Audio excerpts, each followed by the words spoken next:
peluang ini harus diraih, jangan sampai yang menguasainya itu nanti orang asing.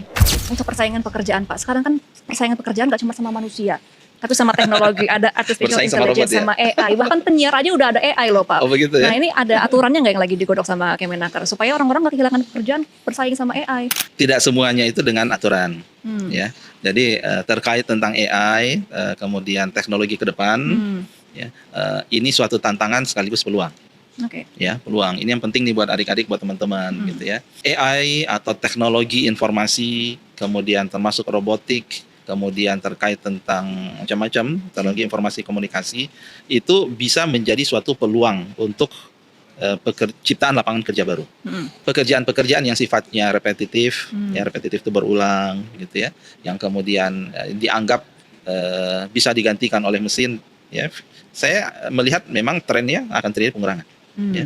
Industri Pak mengukurnya segala sesuatu itu kan ketika mereka investasi, mereka melihat di situ ada return yang lebih besar, ya, maka mereka ambil itu. Tapi jangan lupa tadi saya katakan ada peluang.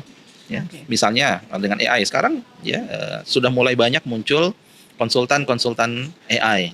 Ya. Bagaimana menggunakan AI untuk buat ngeprompternya gitu ya? Ya, buat promnya, ya, untuk marketing, untuk kemudian jangan-jangan untuk buat film juga sudah, untuk kemudian ya macam lah bisa dimanfaatkan.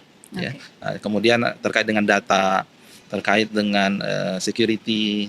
Nah, ini yang saya ingin sampaikan juga kepada teman-teman bahwa peluang ini harus diraih, jangan sampai yang menguasainya itu nanti orang asing.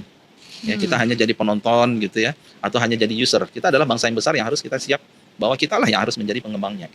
Teman-teman pencari kerja yang penting mencari peluang ya Pak ya. Mencari peluang, ingat jangan hanya mencari peluang sambil mencari peluang. Peluang itu kan bisa ya macam-macam itu. Ya, kita juga harus bisa membaca, istilahnya begini. Kita juga harus punya yang disebut dengan future mindset. Ya, future mindset itu kita lihat dong. Wah, ini sepertinya memang akan besar nih ke depan. Saya harus kuasai dong.